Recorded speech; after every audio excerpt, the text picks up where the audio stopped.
Bienvenidos al episodio 351 del podcast de Comic Verso. Soy Esteban Pedreros y me acompaña, como siempre, el... Beto, no sé lo que eres hoy día, Beto. Déjame pensar. Si a mí me cuesta trabajo saberlo, está bien. Me gusta que los demás tampoco tengan una lectura tan clara de las En cosas. introspectivo, Alberto Calvo. Gracias, Beto. ¿Qué cuentas? ¿Cómo estás? Desde la última vez que grabamos. Bien. ¿Tú qué tal? Aquí pasando por pequeñas frustraciones laborales, algunas preocupaciones familiares. Parece que nada grave todavía. Digo todavía porque hay que ponerse parche antes de la herida, Beto. Pero, en fin, nada que no sea distinto de otro mes, otra semana, otro año de la vida. En esta comunidad de equivocaciones, a veces tragedia, a veces... no sé, comedia, que es la vida, Beto. Ok, eso sonó demasiado profundo para no haber dicho nada. Sí, es un arte en el que me he tratado de especializar, Beto. Ok. Estuvo muy cerca de ser un cantinfleo, salvo porque fui bastante mejor presentado. Sí, así a veces me pasan papeles en blanco y me dicen, ok, tiene que parecer como que dice algo. Yo digo, ok, está bien, por lo menos me pagan por esto. Sí, generalmente ese es el consuelo. Beto, ¿qué te parece si partimos esta edición de Comic Verso? Primero agradeciéndole a nuestros patrocinadores que han decidido de a poco irse sumando a nuestra nueva categoría de superhéroe, desde $5 mensuales, donde vamos a ir agregando algunas cositas de vez en cuando, y donde se unió JJ, que ha grabado un par de episodios de Tierra Prima con nosotros, y tenemos también a Polster y a Tío Coy, que no solo pregunta, también aporta. Sí. Así que si quieren... Eso me parece bastante bien. A mí también. Así que si quieren unirse a nuestro Patreon, recuerden www.patreon.com/comicverso, donde pueden acceder a la publicación anticipada de cada nuevo episodio de Comic Verso.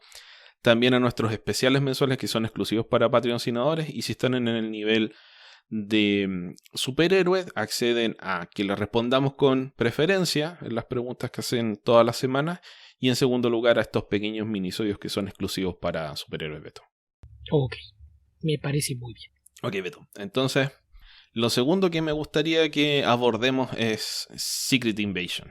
Sí, que terminó hace... Para que esté pues ya tendrá 2 semanas Sí. de haber concluido esta serie. Yo la terminé de ver la semana pasada, me animé el día jueves, creo, y vi todos los episodios que me faltaban, que eran el 2 al 6. Solamente vi el primero. Todos que lo comentamos. menos el primero. Claro, que lo comentamos hace unos 2 meses, algo así. Y... Uy, Beto. No me gustó. Sí, creo que es una serie que termina por ser inconsecuente, ¿no? Terminas viendo, son de aproximadamente 45 o 50 minutos cada episodio, entonces esas 3 horas y fracción, te preguntas, hubieran hecho una película de 1 hora y media, me hubiesen dicho lo mismo y probablemente tampoco me hubiera gustado, pero no me hubiesen tenido mes y medio pendiente de esta cosa, que en realidad no parece que tuviera mucho que decir, ¿no? Entiendo la intención de lo que querían hacer, de entrada, hacía mucho que no veíamos a Fury dentro del MCU, entonces era un poquito como lidiar con este tema del trauma después del blip, que me parece que era algo interesante, pero lo hacen de una forma tan burda, tan absurda y tan superficial. Eso, porque la idea es interesante, pero ni el desarrollo ni lo que plantean en esta serie es interesante. La idea de que Fury lidie con el trauma del blip, sí, parece una buena idea, dado que es un concepto que yo lo alabé en su momento, pero creo que le han sacado poco trote en el universo del MCU en general. Y en el caso en particular de qué pasó con Nick Fury, creo que es bien irrelevante realmente. Como que no se entiende por dónde va el conflicto del personaje. O sea, hay muchas cosas que no se entienden en esta serie, Beto. Yo creo que la tenemos que comentar con spoilers, así que si no han visto Secret Invasion, les avisamos que probablemente los próximos 20 minutos del podcast son altos en spoilers y van a tener que, no sé, o terminar de ver la serie o escuchar el comentario y decidir no verla, que yo creo que también es una opción válida. Sí, que yo creo que esa es la opción más clara, ¿no? Si ya está la serie completa y no la han visto todavía, pues existe una razón para ello y muy probablemente nuestro comentario sea lo que los haga que se termine ahorrando esas 3 horas y fracción de su vida. Mira, yo mientras la estaba viendo decía, esta serie es muy mala. Estuve buscando otros comentarios como un poco para reforzar las ideas que me vinieron a la cabeza con la serie. Hace un tiempo ya comenté que me parece que Emilia Clarke, tú también lo has dicho varias veces, Beto, es mala actriz. Creo que acá lo demuestra. No es que le hayan dado mucho con qué trabajar tampoco. No se le podría criticar de que gozó de un gran material actoral y lo desperdició. O sea, es lamentablemente un caso donde a nadie le dieron mucho que hacer en esta serie. Se siente así a los me da la sensación, no lo puedo afirmar, de que los actores están ahí esforzándose por darle peso a situaciones que son tanto difíciles de asir, que es el gran problema que tiene, porque las repercusiones que vaya a tener esta serie, en teoría podrían ser graves para el universo cinematográfico Marvel, pero tal vez dado la recepción que ha tenido esta serie, decían no darle tanto énfasis.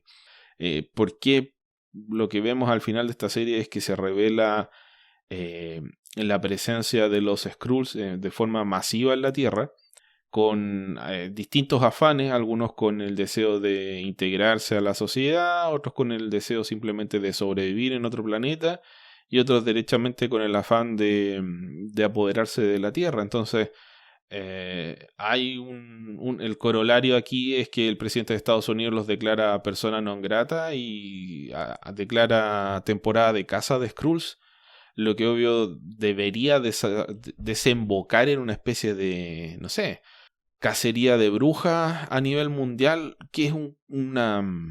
No sé si es una situación con la que quieres lidiar como compañía de películas de superhéroes. Es demasiado oscuro a mi modo de ver. Y dentro del contexto de los cómics tal vez lo podrías hacer porque por último si no funciona la serie te la saltas y haces la siguiente.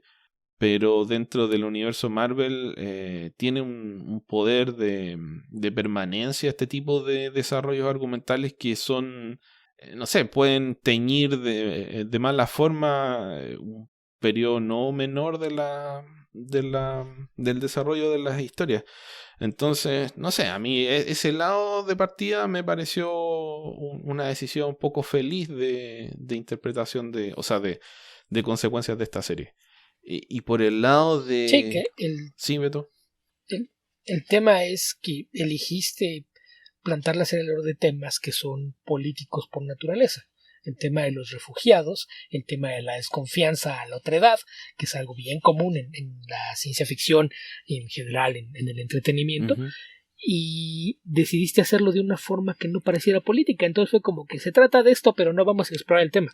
Entonces claro, no lo hagas de eso. Es un tema muy importante. Es un tema muy difícil que tratas de manera muy superficial y con consecuencias muy graves que no te encargas de abordar, de filosofar al respecto, etcétera. Entonces es que tenía 2 opciones, mira. Una era clavarte en la exploración de los temas y ver toda la situación, cómo viven los refugiados, cuál es esta idea de que no tienes un lugar al que perteneces y no importa que logres integrarte y aparentemente ser parte de, jamás vas a ser del todo aceptado. Ese hubiera sido un punto del que se hubieran podido colgar para que entendieras un poquito más el conflicto y lo que pasa con los Skrulls varados en la Tierra. Que aparte tienes Skrulls varados en la Tierra y que la única persona que se suponía que sabía dónde estaban y que había prometido ayudarles a buscar un nuevo hogar, desapareció por 5 años. Y cuando reaparece, se vuelve a ir. Entonces, esa sensación de abandono, que es lo que te ponen como el pretexto para el conflicto, nunca la exploran.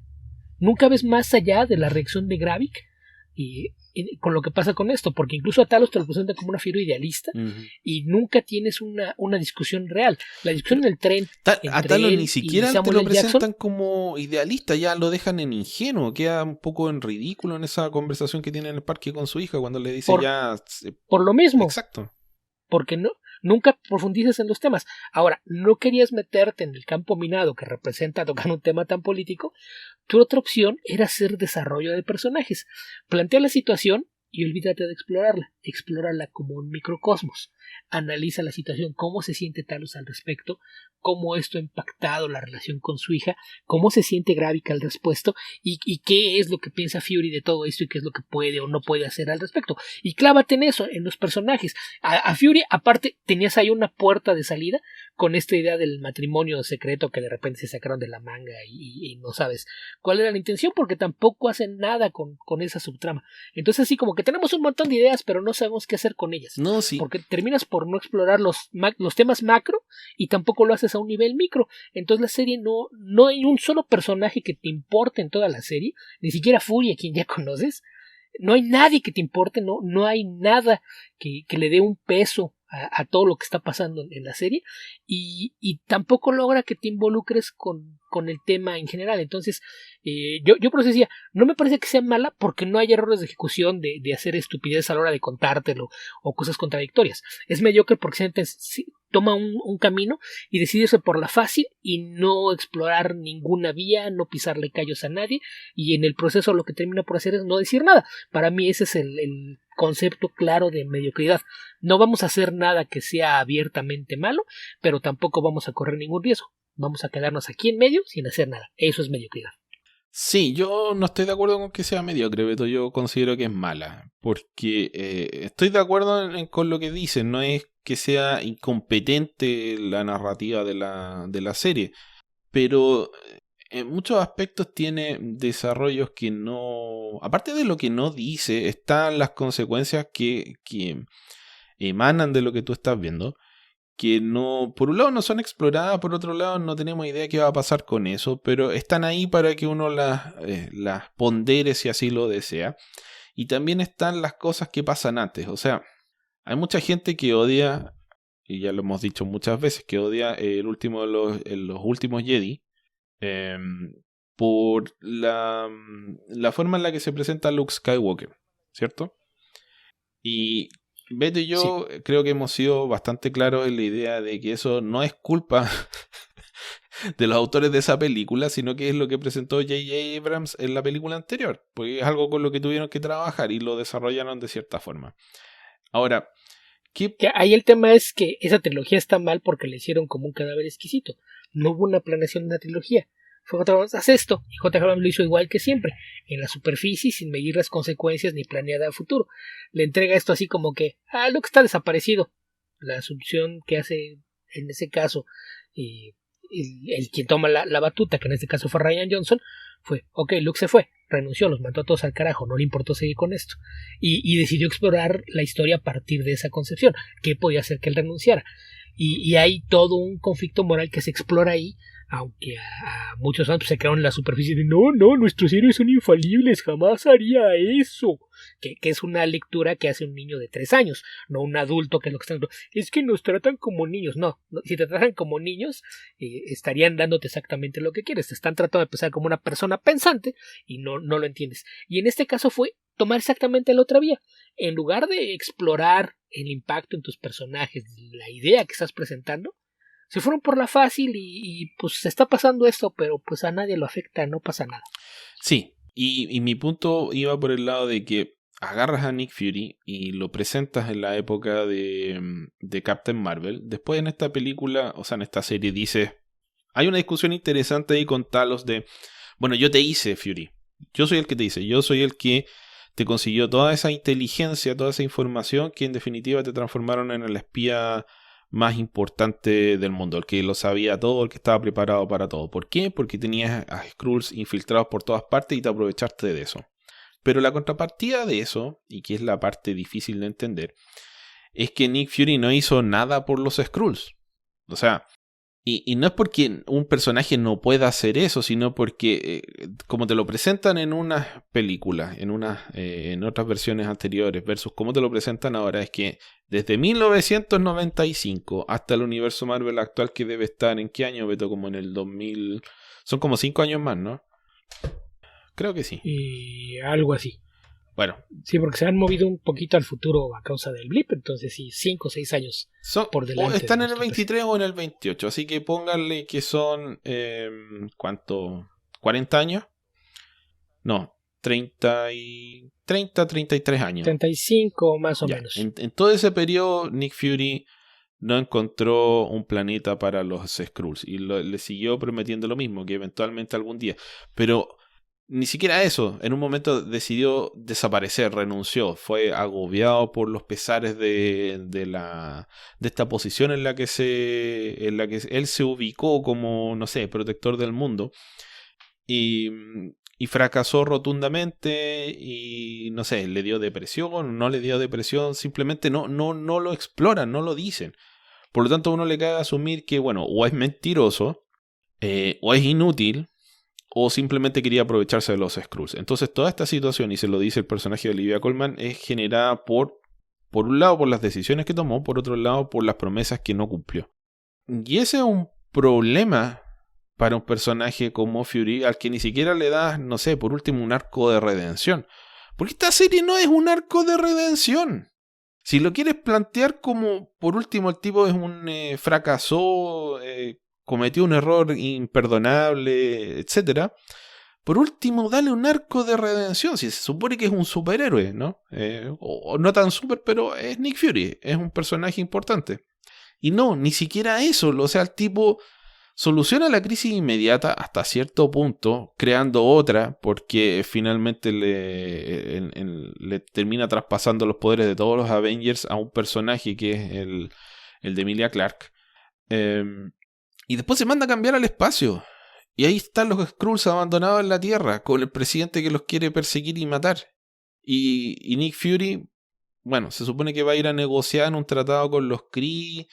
Y ahora tú dices, ¿Cómo se entiende la relación que tiene con su esposa Skrull, Beto? La idea de que la esposa Skrull que le va a hacer de intérprete y a la vez lo perdona y lo quiere como un amor incondicional, pero a la vez el tipo se ha aprovechado de su pueblo. O sea, no hay de dónde agarrarse aquí para interpretar qué demonios sienten o entienden los personajes, de qué manera se desarrollan estas historias, por qué sí, por qué no, por qué pasó esto, etcétera.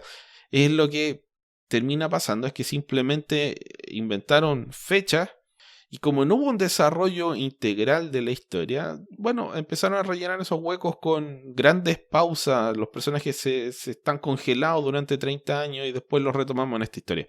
Porque lamentablemente no hay más, y para hacer esta la serie donde ibas a desarrollar el concepto y no desarrollas casi nada, es abiertamente mala en términos de lo que importa del desarrollo argumental y la construcción de mundos a efectos del desarrollo del universo Marvel. Así que no, yo pienso que no le alcanza con mediocre, Beto. Es derechamente mala la serie. Digo, es que vamos, mala es cuando tomaste decisiones que te llevan por cosas que carecen de sentido. Aquí no tomaste decisiones. Decidiste nada más irte navegando y seguir a Fury para llevarlo de un punto a otro sin hacer nada con el personaje. Como dices, se va al espacio otra vez y los abandona. Es que me imagino que la idea me voy a ir al espacio porque a lo mejor después de Tratado de Paz les puedo ir a un planeta, pero nunca lo planteas. Se queda como que, bueno, pues no funcionó, esto ya se fue al carajo, pues yo ya me voy otra vez. Entonces, es esa tibieza de no comprometerse a hacer nada con la historia la que encuentro molesta. Insisto, es mediocre, no es malo, porque malo es memorable, mediocre es olvidable, y eso es lo que va a pasar con esta serie. Nadie se va a acordar de ella. Cuando algo es malo, tú te acuerdas qué malo era esto, y tenemos aquí ejemplos. Hay algunas cosas que 10 años después siguen, claro, nos acordamos. Sigue dando rabia como Man of Steel. Lo que vimos. Ajá, exactamente. Y con esto no va a pasar esto. El año que entra, la próxima vez que alguien mencione algo de lo que está pasando con los Skrulls en la Tierra, vamos a decir, sí, que los dejaron varados en la Tierra y el presidente solo los estaba cazando, ¿verdad? Porque es eso, como no se comprometió con nada, a veces yo soy de la idea de que es mejor que hagas algo malo a que hagas algo mediocre. Porque por lo menos alguien, recuerdo que cuando empecé a hacer cortometrajes con amigos decíamos, es que, oye, ¿y si no sale? ¿Y por qué no hacemos algo más sencillo? Y yo le decía, ¿sabes qué? Si la vamos a regarla bien. Si vas a meter la pata, mete las 4. que por lo menos sea algo épico y que digas, salió mal, pero al menos lo intenté. Y yo creo que eso tiene bastante más mérito que irte a la fácil y realmente no hacer nada con el material que tienes, y creo que ese es un problema. Y yo aquí pues creo que mucha de esa responsabilidad cae directamente sobre el showrunner, que es Kyle Bradstreet, que pues su crédito más importante es en Mr. Robot, pero en Mr. Robot él era uno de los productores asociados, escribió 9 episodios y se convirtió en showrunner de la serie hacia el final, que es cuando la serie ya ni siquiera a quienes más nos gustaba la seguíamos viendo. Entonces él, al menos en los últimos 2-3 años, no tiene créditos en ninguna parte. No sé en qué momento a alguien se le ocurrió, sí, tú te vamos a dar una serie del MCU para que trabajes con una continuidad bien enredada.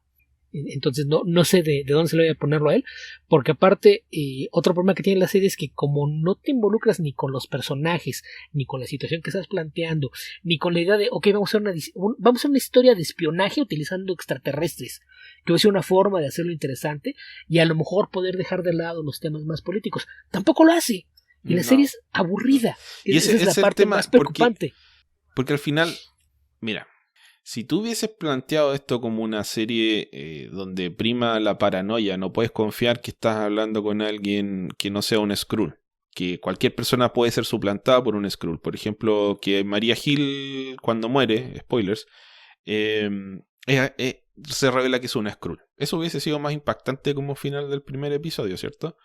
¿Y dónde está Maria Hill? ¿Y qué pasó con estos personajes? Ahora, toman varias decisiones que son bien cobarde. Por ejemplo, todos los reemplazos de personas por Skrulls terminan con Skrulls en estado de, o sea, con personas en estado de suspensión animada, que es para efectos de, bueno, matamos a la versión Skrull, pero aquí está el otro personaje, entonces no perdimos nada. Que no tiene sentido realmente para el desarrollo de la historia. Para cómo presentan a Gravik, o sea, ¿qué interés tiene Gravik en que estas personas sigan vivas? No tengo idea. No vi que hubiese... Sí, porque lo que te dicen es que las máquinas en donde los tienen en animación suspendida es lo que utilizan para extraer su memoria. Entonces, ¿entiendes por qué los puso ahí? ¿Por qué los conserva? ¿Por qué los conserva? Porque aparte... No sé. Aparte de las cosas, dijeras, ok, esto es un plan que empezó a desarrollar en los últimos, 6 meses, 1 año. Pero cuando ves el estado en el que está Rhodey, te queda claro que esto tiene años. Esto tiene al menos desde Civil War. Porque tienes a un Rhodey que le cuesta trabajo mantenerse en pie. Lo que quiere decir que fue suplantado mientras estaba en su proceso de rehabilitación física. Sí. Entonces tiene años. ¿Por qué los dejaste ahí encerrados por años? ¿Cuál era tu plan? ¿Qué era lo que pensaste hacer con ellos después? No tiene ningún sentido. No tiene ningún sentido. Y bueno, si querías jugar con la idea de la paranoia, no lo hiciste. Pero si lo hubieses hecho y después al final de la historia hubiese revelado, hay Skrulls por aquí oculto y por lo tanto la gente se vuelve histérica y sale a cazar Skrulls y el presidente de Estados Unidos comparte esa histeria y declara lo mismo y tenemos toda una historia donde la gente no sabe en quién confiar, etcétera, y efectivamente hay una conspiración. Eso hubiese sido una historia de espía, por último, o hubiese sido un thriller. Pero esta historia no es nada, no es de espías, no es thriller, no es ninguna cosa. Y eso es lo peor, es nada, es absolutamente, es lechuga cocida, Beto. Y ni siquiera está... Y ahora que mencionaste al presidente, ese es otro ejemplo de lo que pasa cuando no tienes nada de desarrollo de personajes. Lo vemos 3 veces en toda la serie, y las primeras 2 veces que lo ves, parece una persona racional que no toma decisiones de una forma visceral. Todo lo piensa mucho y es consciente de que lo que va a hacer tiene repercusiones, que es algo que le dificulta el trabajo al Skrull que se está haciendo pasar por Rhodey para tratar de manipularlo, ¿no? Que no tiene reacciones viscerales, que si tuviera reacciones viscerales sería muy fácil manipularlo. Y al final, después de que presencia algo que debiera hacer que se diera cuenta de la situación complicada en la que se encuentra, toma la única reacción visceral que le ves. Y no se siente como el mismo personaje que viste antes. Entonces sí es un absurdo. A lo mejor si después de que haces eso la revelación es que era otro Skrull, la serie funciona. Pero tal y como te la presentaron, su arco de personaje es absurdo. Y estoy llamándole arco de una forma generosa, que es darle completo beneficio de la duda, porque en realidad no hay absolutamente nada. El personaje entonces, que tiene mejor arco dentro, entre comillas, es Gravik, que es al que logras entender algo de todo. Pero también, por otro lado, es una política de tierra arrasada la que desarrollan para hacer un grupúsculo pequeño, entre comillas, de 1 millón de Skrulls, tal vez un poquito más, dentro de un universo de 7.000, 8.000 millones de seres humanos. La idea de declarar guerra abierta contra los seres humanos sin tener con qué, que era parte del plan de Gravik, hacerse superpoderoso, es sencillamente ridículo. Entonces, se transforma ahí en malo de Malolandia, pero tiene algo de motivaciones relativamente no sé si razonables, pero racionales. Mira, no te doy una propuesta de algo que hubiera sido mucho más fácil hacer, que te hubiese permitido tratar temas políticos sin meterte en problemas. Okay. Están en un lugar abandonado en Rusia. ¿Qué pasa si en lugar de Rusia lo pones en alguna de las repúblicas exsoviéticas más pequeñas? O te inventas una, así como Sokovia. Y el plan de Gravik es crear un nuevo estado de guerra fría en el que aíslas a Rusia de todas las decisiones de poder y su esfera de influencia sobre estas otras naciones se ve debilitado, porque su plan es acabar con los seres humanos en esa nación de la que estamos hablando, e incluso podría ser la misma Sokovia. ¿Sabes qué? Sokovia está en ruinas, mucha gente emigró, lo que sea, nos vamos a quedar con Sokovia. Y que convirtiera a Sokovia en la nación Skrull. Y que toda la manipulación que está haciendo es para que Rusia deje de tener influencia sobre esa zona y que los poderes estén ocupados en otras partes y nadie haga nada cuando una especie extraterrestre se apodere de un país. Y tendría mucho más sentido que con 1 millón y pico de habitantes se apoderara de un solo país, causando problemas en política internacional, sin clavarte en los temas políticos. Que se robe Liechtenstein y Andorra, Beto. Con eso ubica todos los Skrulls en la Tierra, más o menos. Pero sí, o haber hecho... O sea, a ver, tienes la premisa perfecta. A ver, Secret Invasion, la original, no era una buena serie de partida, no era una buena serie. La única gracia que tiene, entre comillas, porque concluyó en otra serie que tampoco era buena, fue lanzar Dark Reign, que nos salvaron de una invasión. Pero era una invasión a nivel más masivo, era una invasión propiamente tal. Y que había sido plantada a lo largo de los años. Entonces era una guerra de superhéroes contra un montón de Skrulls. Ese era el concepto de Secret Invasion. Como en Secret Invasion la serie no puedes hacer lo mismo, era tan sencillo como plantear la duda de si estás o no hablando con una persona real, si la orden que recibiste es o no de una persona en la que puedes confiar, si la decisión que acataste viene de la persona que tú crees o viene de un Skrull. Y eso no se plantea aquí en ningún momento. O sea, era mucho más sencillo robarse al presidente de Estados Unidos, meterlo en un silo, poner a un Skrull de presidente de Estados Unidos y de ahí encontrar un lugar que le sirva a los Skrull. Era un plan mucho más racional que el que adoptó Gravik. Entonces, si vieron que podían robarse gente con tanta facilidad, ¿por qué no hicieron eso? En fin, Beto, creo que ya es suficiente Secret Invasion. Mira, una última propuesta y que también te permite rescatar hilos de lo que estabas haciendo. Después de lo que ha pasado en otras películas, Hydra quedó sin cabeza. Los Skrulls se infiltran en Hydra, ocupan a Hydra y todo lo que hacen, que ocupan países y demás, mientras todo el mundo está pensando que es una acción terrorista, en realidad son los Skrulls tratando de apoderarse de algunos países. Tan simple como eso. Pero no, querían hacer algo distinto y lo hicieron de la forma más tibia que les fue posible. Y aburrida, Beto, que es lo peor. Sí, y la única escena que no es aburrida es la pelea de los dos Super Skrulls, que no tiene nada que ver con el resto de la serie, y que estaba viendo que eso fue propuesta de Kevin Feige, que ya que estaba filmando dije, sí, ¿por qué no haces esta pelea al final? Para que cierre la serie. Y los super, ya nos aburrieron. Los Super Skrulls tampoco tienen sentido. Que mencionaste esto y yo al tiro me da rabia, porque ¿de dónde sacan los poderes de Extremis? Si los poderes de Extremis no son del ADN del fulano se me olvidó el nombre del personaje. Tony Stark. No eran de Tony Stark, eran del otro, del personaje que hacía el malo de Iron Man 3. Ok. Sí, pero vamos, en fin, eran nanorobots, no era el ADN. El tipo no tenía superpoderes, tenía unos nanorobots insertados dentro de su cuerpo que le permitían hacer eso.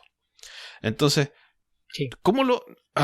En fin, ¿por qué cuando usa el brazo de O sea, ¿por qué de repente Super Skrull tiene un brazo de... ¿cómo se llama el personaje de Dave Bautista? Es Drax. ¿Por qué tiene un brazo de Drax con las cicatrices de Drax?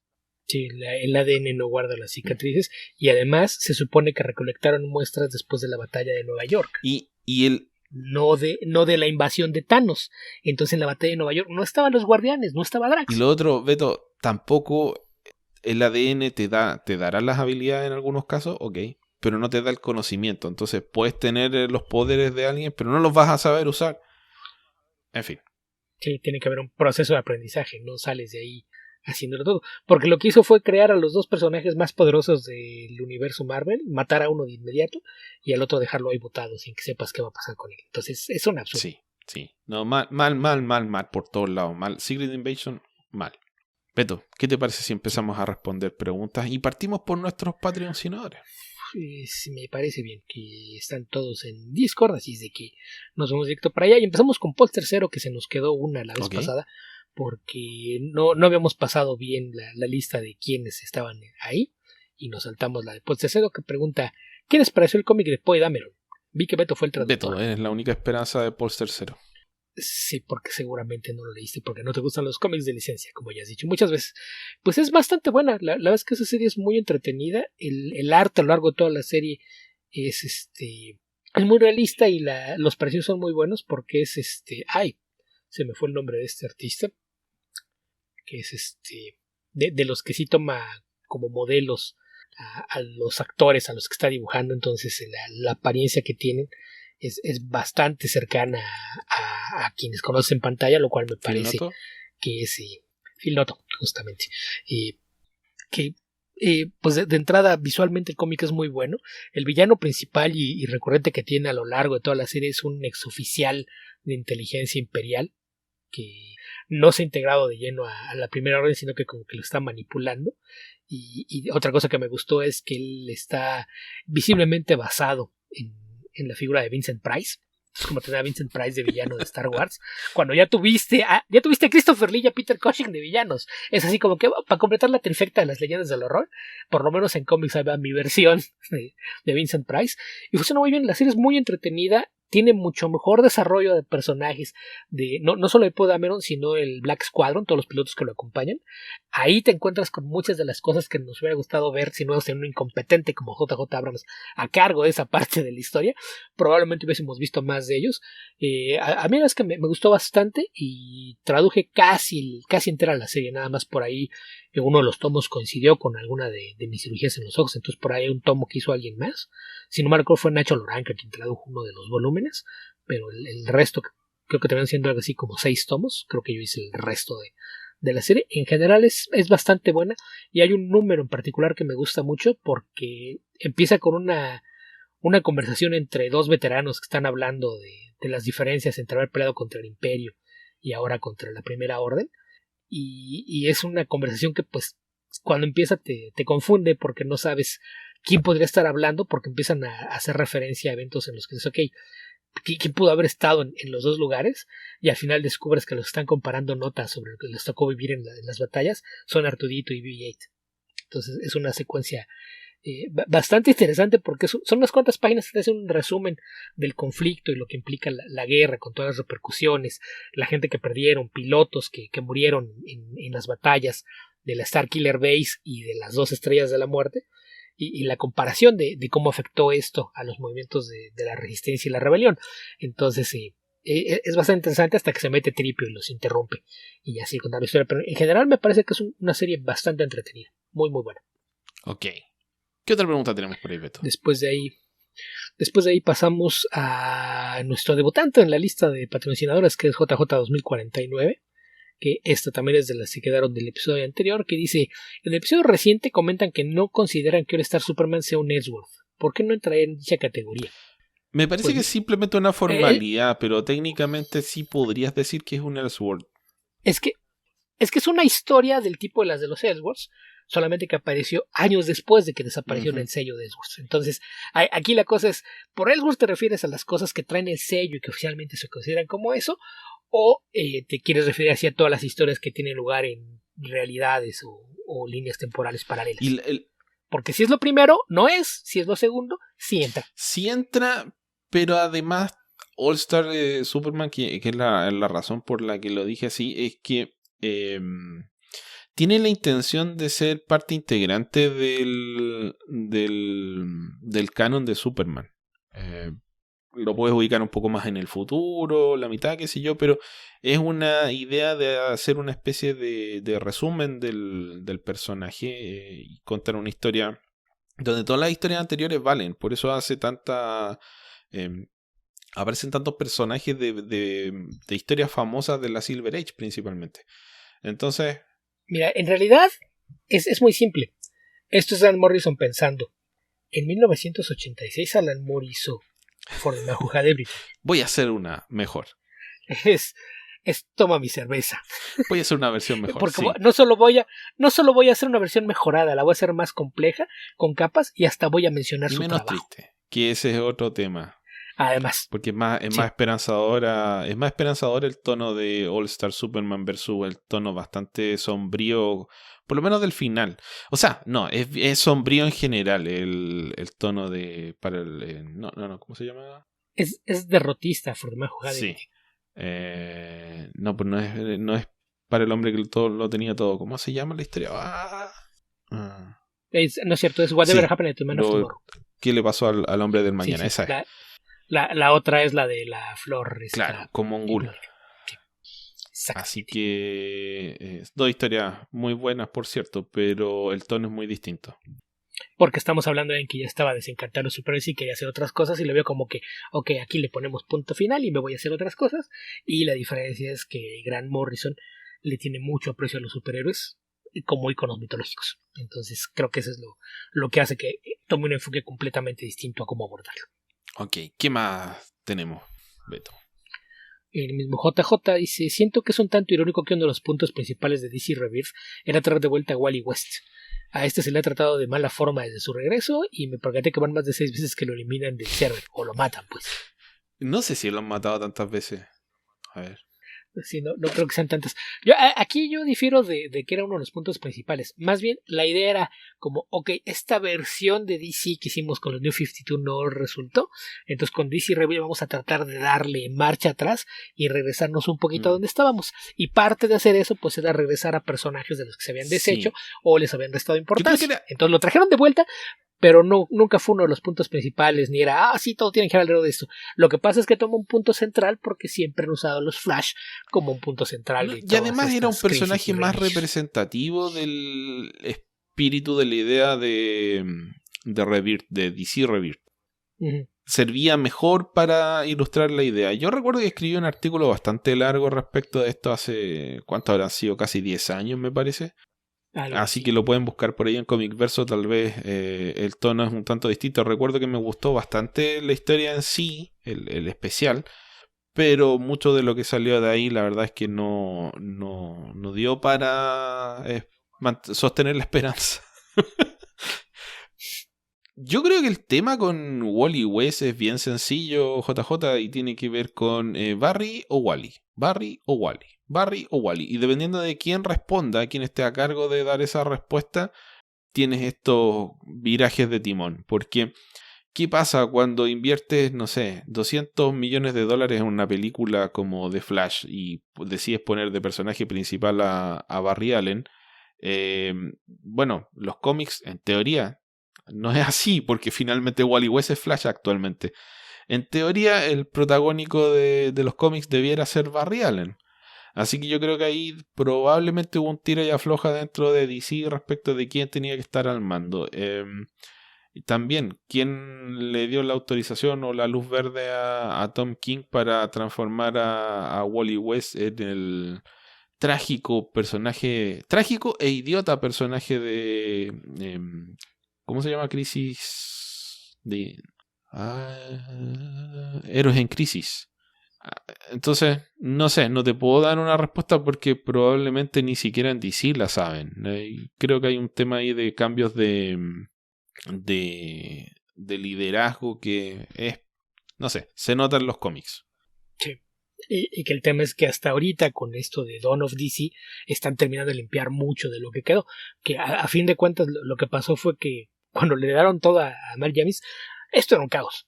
Y la verdad es que ahí ha hecho un buen trabajo haciendo una limpia ahí, y habrá que ver cómo sale Wally después de Dawn of DC, que por lo que vi en el Titans, creo que finalmente podrían haber corregido el problema, pero pues habrá que esperar a ver qué resulta una vez que concluya. Pues esto creo que es un soft reboot, que a lo mejor se dan cuenta de que es mejor camino que estar tratando de hacer lanzamientos en masa cada 7, 8 años. Sí. Y el problema bueno, yo creo que el gran problema es que finalmente cuando tratas de escribir a los dos personajes es mucho más interesante Wally West. Es un personaje más flexible, sin romperse. Barry Allen es un personaje muy, muy unidimensional. Y la idea que recogió, o sea, que plantó ahí Jeff Jones respecto del que es bien idiota, de Flash Reverso viajando en el tiempo para matar a la madre de Barry, se ve reflejada en la película, pero también es una historia que es muy repetitiva porque siempre vuelve a lo mismo. ¿Va a viajar o no va a viajar en el tiempo? Si viaja, ¿cambia el futuro o no cambia el futuro? No te da para explorar demasiado, además que es un tema muy sombrío, como decir, no puedo salvar a mi madre, pero si la salvo destruyo el universo. Y chao. En cambio, Wally West es un personaje que tenía más desarrollo, más personalidad, más amigos, etc. Entonces, da para más cosas en muchos sentidos. Tenía un complejo de inferioridad, eventualmente lo supera. Se transforma en alguien más poderoso y más exitoso que su mentor, pero además sin trabas y por lo tanto puede desarrollar otro tipo de historia. Es un tipo que tenía en teoría, no sé, tenía el deseo de ayudar a la gente, no la tragedia por la cual se sentía obligado a ayudar a la gente. Son dos formas de abordar la historia. Así que vamos a ver qué decide DC. Yo creo que es un dilema falso plantear la dicotomía entre Barry y Wally. Puedes perfectamente tener a los dos personajes funcionando. Tienes a Keystone City, tienes a Central City. Puedes tenerlos en crossovers regulares. En fin, hay muchas formas de hacerlo. La idea de que tenga que ser uno de los dos, no sé, no me parece. Pero bueno, no soy dueño de DC. Sí, que ahí el tema es si siempre ha habido varios velocistas en activo, pues no sea tampoco la vez que haya dos Flash en activo, entonces sí es un poquito extraño que no hayan hallado forma de darle vuelta a eso. E insisto, falta ver qué terminan de hacer con muchos de los personajes ahorita con Dawn of DC, que creo que es justamente la intención, terminar de limpiar y dejar limpio el camino para que los cómics puedan seguir sin estar dependiendo de crossovers a lo largo de toda la línea, como ha pasado en los últimos años. Creo que eso es parte de lo que quieren eliminar con esto. Sí. ¿Qué más tenemos por ahí, Beto? ¿Qué más? El mismo JJ dice... bueno, eso era en relación todavía a eso, que sé que han expresado su malestar por el trato que le han dado, pero que se deba que lo pasen como personaje secundario o que no le encuentren sentido usarlo. Pues era parte de eso mismo. Entonces de ahí pasamos con Tío Coy, que dice, ¿pueden platicarnos acerca de la Brigada de la Gabardina? ¿Quiénes son sus miembros? ¿Qué poderes tienen? ¿Y cómo cada uno de ellos es diferente al otro? Beto ha hablado de la Brigada de la Gabardina varias veces y cómo son diferentes uno del otro, son bastante diferentes. Depende quién los escriba, pero mayormente la personalidad, ¿no? Yo creo que esa es la mayor diferencia entre ellos. Todos tienen poderes místicos no específicos. A la fecha hay mucha gente que John Constantine nadie sabe exactamente qué es lo que hace. Hay quienes dicen que es un mago, hay quienes dicen que no, que nada más conoce magos, hay quienes dicen que sabe cómo funciona la magia, pero no es un mago. El Phantom Stranger pues aparentemente se puede mover entre dimensiones, planos y tiene visiones de muchas cosas, y en el caso de Doctor Occult y Mystery pues son igual de misteriosos, ¿no? Es parte de lo que hacía que los personajes tienes un personaje que ha tenido un desarrollo abundante en múltiples series desde su creación hasta ahora, y los otros tres son personajes que prácticamente se van al closet o al freezer y desaparecen por décadas. Son de uso súper esporádico. Digo, o sea, ¿quieres ver la diferencia? John Constantine es un personaje relativamente reciente, ¿no? Es un personaje que tiene, ¿qué? 40 años. Reciente. Y es el más reciente de ellos, porque, mira, ahí te va el dato que a lo mejor mucha gente no sabe. Doctor Occult. ¿Sabes desde dónde viene el Doctor Occult? Es creación de Siegel y Shuster anterior a Superman. De 1935, si mal no recuerdo. 37. Ok. De hecho, el Action Comics número 1 tiene la tercera o cuarta historia del Dr. Occult. Así de viejo es el Dr. Occult. El Phantom Stranger ha tenido tantas versiones y probablemente la que cobró un poquito popular en los 80 y 90 fue cuando John Byrne trató de usarlo cada vez que había un tema místico en Superman. Lo traía así como que era el consultor místico de Superman. Creo que esa fue la que tuvo un poquito de popularidad, más o menos la gente lo ubicaba en la segunda mitad de los 80 y los 90 sobre todo, y de repente también cayó en el olvido. Y tuvo un par de miniseries también en esa época el Phantom Stranger, porque se le dio ese rol como de detective de lo oculto, algo así, porque era más como una presencia mística, que de repente si había algún problema en la fuerza el tipo aparecía. Pero claro, Mystery yo creo que es el menos conocido. Es casi como que decidieron, mejor que sean 4. ¿Quién más puede ser? No, aquí lo que pasa es que en realidad Mystery y Doctor Occult estaban completamente en el olvido en los años 80. La razón por la que regresaron, cuando a Neil Gaiman le dieron carta blanca para expandir el universo mágico de DC debido al éxito de Sandman, le dijeron, esto es nuestro catálogo de personajes místicos, haz lo que quieras. Y en The Books of Magic, por eso son ellos los que aparecen como los guías de Tim Hunter para ver si quiere ser un mago. Y en ese momento fue cuando él redefinió la versión moderna de Mystery y de Doctor Occult, deriva de lo que hizo Neil Gaiman en esa miniserie. Pero era con la intención de, pues mira, siempre ha habido personajes mágicos y están aquí, pero pues vamos a tratar de hacer cosas alrededor de ellos, no necesariamente con ellos. Y esa fue la razón de que de repente reaparecieran y que sobre todo en los cómics de Vértigo empezaron a aparecer un poquito más, ¿no? Y en el caso de Mystery, pues a veces incluso lo han tratado más como un villano, que a veces se alía con los demás nada más por tratar de preservar la existencia del universo, ¿no? Es así como que a todos me caen gordos y si pudieran ni les hablaría. Mystery pero es creación de importante Ditko, que siga existiendo. Creo que sí. No, lo estás jugando con Mystery. Okay. Este debe ser por la era en la que apareció. Es también de finales de los 80. Me imagino que ha de ser de Bob Rozakis o algunos de los escritores de estos que estaban en Haunted House y las miniseries de horror. Sí, es justamente Bob Rozakis y Jaxie Harris. Ok. Claro, yo pensaba que era un personaje más antiguo.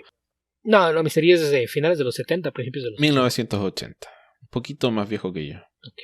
Sí, digo, es el que tiene menos desarrollo de todos ellos, pero pues la diferencia, digo, depende de en qué historia los usen, porque en realidad todos tienen poderes místicos, ninguno de ellos es exactamente un mago, pero todos tienen acceso a ver cosas, pueden detectar cuando hay magia en el ambiente o cuando algo está amenazando el futuro de algo o lo que sea, y lo de la Vega de las Gabardinas pues es un apodo que les pone John Constantine, pues porque es un cínico, y dice, sí, aquí nosotros casual 4 sujetos misteriosos enfundados en gabardines.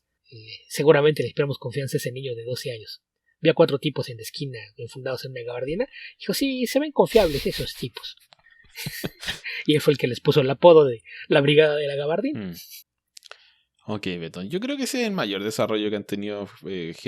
O sea, si no fuese por eso, probablemente nadie se acordaría de estos personajes. Sí, muy probablemente.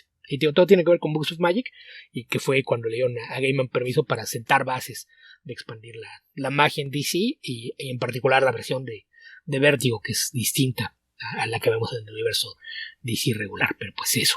Y después el Moteocoy dice, ¿qué ha sido de Phil Jiménez? ¿Cómo que qué ha sido? Phil Jiménez sigue inactivo y trabajando. Sí, y dibujó uno de los volúmenes de Wonder Woman Historia hace poco. El primero, justamente. Que bueno, ya no tampoco, ya tiene que como año y medio, ¿no? Cerca de 2 años. Sí, salió según yo a finales de 2021, entonces más de año y medio, cerca de 2 años. Pero hace portadas y generalmente está muy metido en cosas y proyectos. Entonces no está activo de tener una serie mensual, pero de repente sí aparecen proyectos especiales o dibujan algunas páginas en alguna antología, algún número de relleno por aquí, ya sea escribiendo, dibujando, pero que está activo y sigue muy relacionado con DC, además de que sigue haciendo mucho activismo por los derechos LGBT alrededor de la escena del cómic. Uh-huh. Dice, pues eso, recomiéndame una buena historia de Harley Quinn. Mad Love. Lo siento, no soy la fuente. Yo aquí comenté la miniserie de Stefan Sejic, la de Harleen, que me parece bastante buena, y también una de las historias para lectores más jóvenes, que era Broken Glass, me parece que se llama, que era con historia de Mariko Tamaki con arte de me dice el dibujante de los Picapiedra.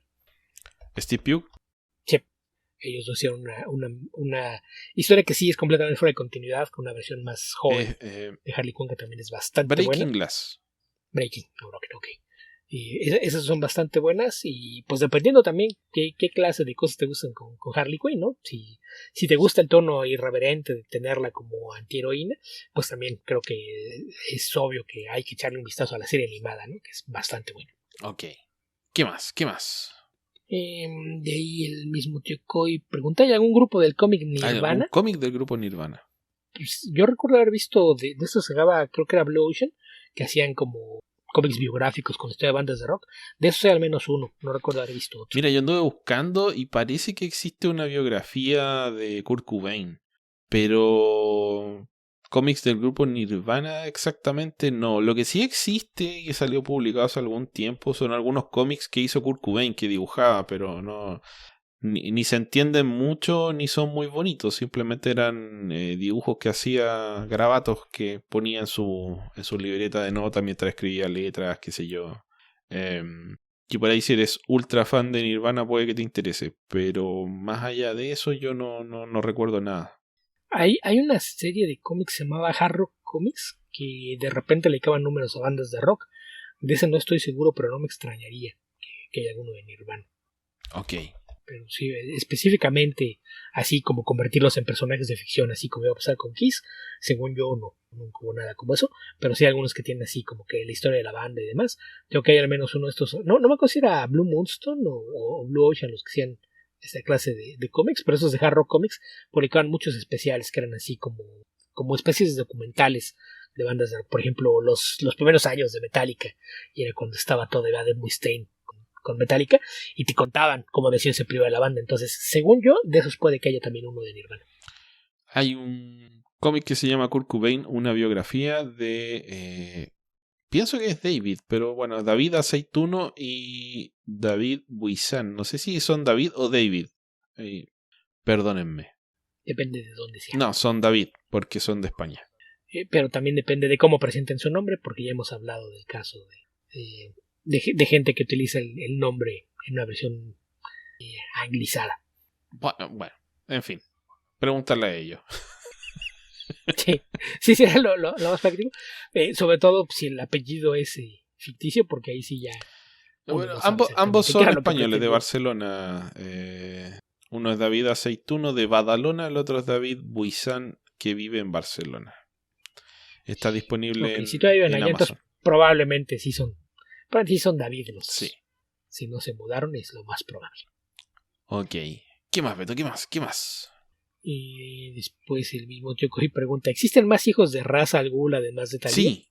Existe, sí. Creo que en total son 4 los hijos de Ra's al Ghul. Existe, a ver, Talia está... Esos son los reconocidos. No digas en total porque no sabemos. Bueno, sí. Está, a ver, Talia o Talia, yo le digo Talia. Está, a ver, Dusan, que aparece en algunas historias, pero entiendo que murió, no sería raro que reaparezca. Está Nisa, que de hecho apareció en la serie de Arrow, lo interpretaba, no me acuerdo qué actriz, que sería la hermana mayor de Talia. Y hay un personaje nuevo que se llama Mara Al Ghul, que aparece... ¿Qué tan nuevo? 2016, Beto. Enemiga de Damian Wayne. Y hay otro personaje más, que es otra hija, que se llama Atanasia Al Ghul, pero aparece en la continuidad de... ¿cómo se llama esto? Del juego de video, de Injustice. Okay. Así que ahí tienes 5 descendientes. Un hijo, 4 hijas.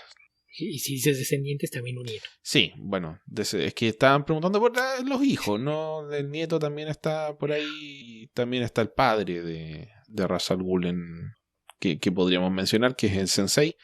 Aparte de eso, yo no sé de nada más. Sí, que en realidad, según yo, en los cómics nada más han hablado de 2 esposas, ¿no? a pesar de que tiene varios hijos. Entonces, se supone que ha vivido pues 500 años, así que oportunidad de tener hijos ha tenido. Por eso digo que esos son los que conocemos. Yo por eso me rehuso al uso de en total o estos son todos. Esos son los que conocemos. Sí, o sea, digamos que si Gengis Khan tuvo ¿cuántos miles de hijos? No sé. Sí, algo así. Ra's al Ghul podría haber tratado de controlar la Tierra de esa forma también. Sí. Lo mismo se puede decir de Vandal Savage. ¿Quién más? Por ejemplo. El Motecoy pregunta, desde su punto de vista, ¿cuál es el superhéroe más ridículo basado en un animal? ¿El hombre jirafa? Pues es que en realidad todos son ridículos, ¿no? Y hay también... Probablemente son más ridículos los villanos que los héroes. Pero sí, el hombre jirafa es... Yo creo que hay algunos que están en los Guardianes Globales que podrían ser, por ejemplo, Tuatara, que es como el símil de Aquaman. Y también había uno que se llamaba, creo que Impala, o algún otro venado africano, no me acuerdo exactamente. Pero no eran ridículos, porque el tipo, uno corría rápido y el otro sí, Tuatara sí era, se parecía un poco a Merman de He-Man. Sí, sí, pero pues es que también a veces depende de lo que hagas con ellos las historias, ¿no? Sí. Porque si hubieses hecho esta pregunta no sé, hace 15 años, la mitad de la gente te hubiera dicho Squirrel. Y después de 2 muy buenas series, ya nadie te va a decir eso. Salvo aquellos que no las hayan leído, claro. No se me ocurre algo más que sea bien ridículo. Wanna Beast es bien ridículo hasta cierto punto, pero no está basado en un animal en particular. Sí hay muchísimos, pero no sé.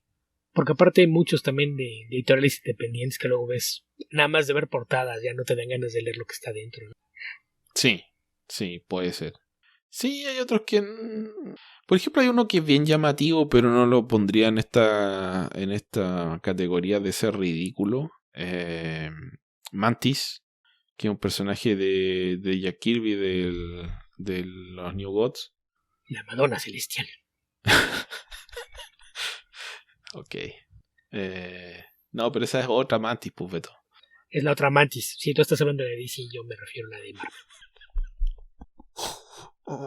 Sí. Bueno, en fin. Hay bastante. Después el mismo tipo de pregunta, ¿qué firma creen que sea más rara? ¿La de Alan Moore o la de Grant Morrison? Tú le preguntas a qué se refería con rara, porque pues rara, pues los dos es un garabato ininteligible, entonces no aplica ese calificativo. No, era por escasez. Sí. Creo que gana por defecto Alan Moore, que es más difícil de encontrar. Estuve buscando opiniones de los fans y han dicho que no es que Alan Moore no te haga firma, o sea, te las hace. Lo que pasa es que no va a eventos. Ese es el tema. Y Grant Morrison va a muy pocos. Pero si le preguntas a alguien que haya andado moviéndose en convenciones en los años 90, muy probablemente tiene las dos. Sí. O sea, más bien lo que pasa es que en América Latina en particular, las dos son imposibles porque pues ninguno de los dos visita nunca eventos por acá. Entonces, por eso es que te parece así. Yo físicamente, la de Grant Morrison la he haber visto unas 7-8 veces, la de Alan Moore igual, al menos unas 5 o 6 veces. Entonces, que sea así tan escasa, tampoco. Más bien es la dificultad que tan escasa es por acá, en nuestros rumbos. Porque ambos son relativamente accesibles y tienen firmas de autógrafos cuando van a un evento. Alan Moore va cada vez a menos. Yo creo que lo comenté alguna vez que cuando estuve con Brian Boland me tocó que alguien le llevó un tomo de Killing Joke que traía la firma de Alan Moore. Y lo que pasa es que fue alguien que su hermana vive en Inglaterra y la iba a visitar y luego descubrió que una semana después de que le iba a visitar iba a haber ahí una convención pequeña en una ciudad de Inglaterra que no era Londres, Liverpool o alguna ciudad así por decirlo, es un lugar bastante pequeño. Iba a haber un festival de cómics y Alan Moore iba a ser invitado. Entonces él postergó su viaje y le dijo a su hermana, ¿sabes qué? Te veo hasta la siguiente semana. Y aprovechó y en vez de ir a ver a su hermana, primero fue a ver a Alan Moore y ya después visitó a su hermana. Entonces se trajo la firma de Alan Moore, pero sí, de hecho, de repente aparece en la Toad Bubble, que es esta convención que organiza Tulalutei en Londres. Ha ido a un par de ellas, entonces más bien la cosa es una cuestión de accesibilidad, pero cuando los dos están en eventos, los dos firman autógrafos, entonces creo que no son tan escasas, más bien es tema de qué tan elusiva puede ser, ¿no? En ese aspecto creo que son tan elusivas como las de algunos artistas que no hacen muchos eventos, como podrían ser los casos de, no sé, Mike Mignola, Alex Ross, John Byrne, que cada vez están en menos lugares. Claro. Así que Bueno, creo que nos queda solamente una pregunta de Tío Coibeto. Sí, sí. No, era la respuesta a lo que no, esa fue la última de Tío Pucoy. Ajá, y más bien nos queda nada más una del patrocinador honorario, que lo tenemos aquí, porque es el responsable de que Comiverso esté presente en YouTube, que es Martín Iván, que dice: estoy por terminar el Miss Marvel de G. Willow Wilson y me gustó mucho. ¿Valdrá la pena seguirme con la etapa de Saladin Ahmed? A mí me gusta. Creo que no, tal vez sea injusto compararlo, porque pues era tratar de mantenerse a un nivel superlativo y que a todo el mundo le gusta, pero me parece que es bastante suave la etapa de Saladin Ahmed, sobre todo porque él es muy bueno escribiendo personajes y respeta mucho, al ser también musulmán, misma que tiene que compartir con Willow Wilson. Creo que los dos mantienen mucho el mantener la esencia de quién es el personaje de Kamala. Entonces yo te recomiendo que le eches un vistazo, empieza a leerlos, vas a darte cuenta que empieza a plantear algunas situaciones distintas, empieza a agregar algunos personajes del elenco secundario, justamente para tratar de darle su propio toque a la serie, pero en particular me parece que es una buena continuación de lo que hizo Willow Wilson. Así de que yo te recomiendo que le eches un vistazo y a lo mejor ya, si después de, no sé, los primeros 5 o 6 números, que es el primer arco, si no te convence, pues sí déjalo, pero en general me parece que es bastante sólida. Ok, Beto, ¿qué te parece si comentamos alguna cosa más? Me parece bien. ¿Qué quieres comentar? Bueno, Beto, vi la película de Guardians of the Galaxy, pero no la voy a comentar en forma excesiva porque tú ya la comentaste y solamente puedo decir que me gustó mucho. Es la que no sé, yo diría que incluso me gustó más que la primera, porque a diferencia tuya la segunda no me gustó tanto, pero creo que es una de las muy buenas películas que ha sacado Marvel en muchísimo tiempo. En mi opinión, el último periodo ha sido bastante flojo, pero en esta película no, esta película me gustó. Sí, es muy sólida. Y aparte creo que es de esos extraños casos que, pese a ser parte de algo mucho más grande, puedes ver las 3 películas de Guardianes y se sienten como una trilogía contenida. Sí. Lo único que necesitas saber son detalles respecto de Gamora, de algunos personajes que tienen ciertos desarrollos paralelos en otras historias, pero el núcleo de personajes se desarrolla muy bien en estas 3 películas. Sí, y sobre todo que después de haber pasado 3 películas, les dio arcos completos a todos sus personajes, ¿no?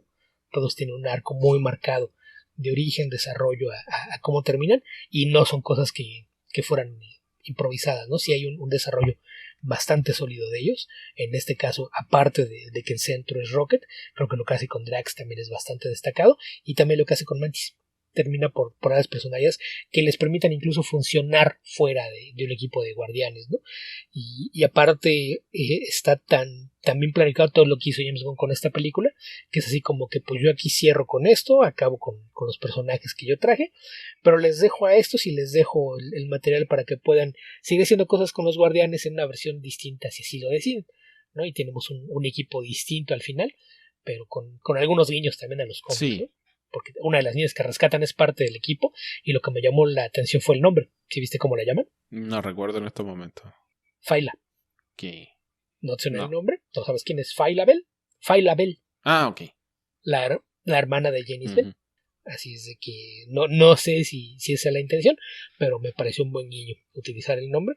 Entonces sí, yo creo que es lo que tiene la película. Es emocionante, es entretenida, es divertida, tiene gran desarrollo de personajes, cuenta una historia completa, le da algo que hacer a Nathan Fillion sin cubrirlo en maquillaje como había pasado en las 2 entregas anteriores, y en general me parece que le da un buen cierre a los personajes centrales de este rinconcito cósmico del MCU. Sí, todo lo que dijo Beto, estoy absolutamente de acuerdo. La recomiendo, está disponible en Disney Plus, así que la pueden ver ahí si tienen la plataforma sin ningún problema. La utilizaron como paliativo. Sí. Yo lo único que... Es el primer miércoles en Secret Invasion, ok, sí, lo lamentamos. Como si alguien se estuviese lamentando, Beto. Lo único es que el personaje de... ¿cómo se llama? Adam Warlock está bien distinto.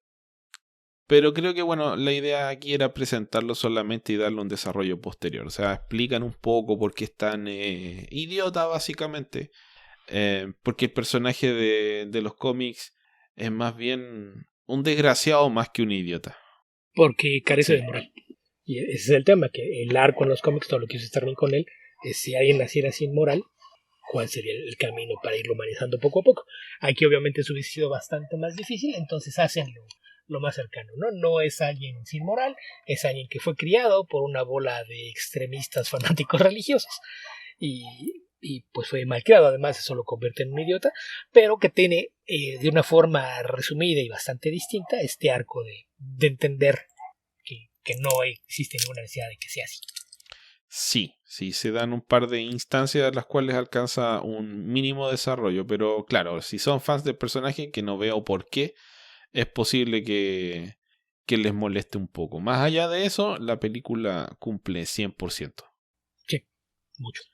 Ok, Beto. Y lo otro que no sé si después debiera combinar una reseña como la de Secret Invasion con la reseña de Flash.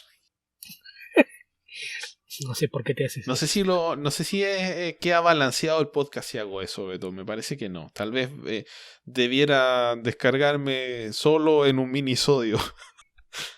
Eso puede ser otra opción, porque ya sabemos que en el caso de Flash hay mucho de instancias personales de por qué te duele lo que hace. Pero mira, si te sirve de consuelo, yo hice algo que tenía años pensando si debía o no hacerlo. Sigo sin poder concentrarme en ver cosas más complejas, sigo viendo mucho cine de horror y comedias. Y una que tenía en la lista decía mucho y no me atreví a verla era Happy Death Day, Feliz Día de tu Muerte, que es una... No sé si la fue correcta, pero es una especie de comedia romántica de horror con airecitos de slasher, lo cual es una descripción muy extraña, pero si le sirve de algo, cuando salió la película, las reseñas decían que era como una combinación de Groundhog Day con Scream, que pues la verdad no es ni una ni la otra, pero la premisa básica es que el día de su cumpleaños una chica universitaria, parte de una sorority, que es un asco de persona, una chica engreída, grosera, pedante, es asesinada la noche de su cumpleaños. Pero después de que la asesinan, despierta y tiene que revivir otra vez el mismo día hasta que es una vez más asesinada en la noche. Consecuente de que el día se está repitiendo, pues obviamente intenta evitar que la asesinen, pero de una u otra forma y cada noche termina de la misma manera. El asesino la encuentra y logra matarla. Entonces esto se presta para algunas situaciones divertidas y demás. Entonces si les gusta este cine de asesinos y esta idea de los loops temporales, pues es algo que puedan disfrutar. La verdad es que la película es bastante entretenida, pero la encuentro problemática en algunos aspectos, que es justamente la razón por la que dudé si verla o no, a pesar de que había visto muchas recomendaciones de fans del cine de horror, las comedias de horror, y se debe a que pues cuando estaba diciendo si la iba a ver o no, descubrí que el guionista es Scott Lobdell, que pues fuera de su trabajo en cómics ha escrito algunas cosas para cine y generalmente nada bueno. Digo, yo lo único que conocía, sé que hace poco hizo una película de Critters que la crítica sí la hizo pedazos, y antes eso pues había hecho esta película para televisión de Generation X, que pues esa sí es tan mala que pues por lo menos te entretiene un rato. Y en este caso pues yo tenía mis dudas de qué tanto iba a haber de ese Lobdell, y pues es más bien como el Lobdell de los 90. Sus historias son entretenidas, sin mucha profundidad y demás. Y a pesar de que la historia es bastante divertida y que me rehúso un poquito usar el término de slasher porque hay muy poca sangre. Los asesinatos realmente se dan fuera de cuadro. Empieza la acción de que van a apuñalar o a dispararle a alguien y te hacen el corte para que no veas tanto la sangre. De repente hay salpicados de sangre para no mostrarte el golpe o lo que sea. Entonces está hecho de una forma que pues logró la clasificación de PG-13, lo que ayudó a que fuera un éxito de taquilla. Pero la parte en donde te das cuenta de que sí le escribió Scott Lobdell es en la forma de escribir personajes femeninos, lo cual es un problema cuando tu protagonista es una mujer, porque todas las mujeres que vemos en la película son miembros de esta sorority, que son las fraternidades, que en realidad se utilizan dos términos miembras, en inglés porque... ¿Te escucha bien? No estoy seguro. Ya me hiciste dudar, no sé si lo hice o no lo hice. Okay. Si lo hice, perdón. Dejémoslo en integrantes y... Ahí no hay problema, Beto. En esa clase de discusiones. Pero bueno, el problema es que todas ellas aparentemente son idiotas y solamente están en la universidad para drogarse y tener sexo, lo cual es la clase de reductivismo que hemos visto de Lobdell en sus cómics de los últimos años y que tantas críticas le han ganado. es algo que como realmente está en el trasfondo, pues no, Dice que no es tan el tipo evidente, que escribió pero... a la Starfire de los New 52 no es un buen candidato a escribir personajes femeninos bien desarrollados.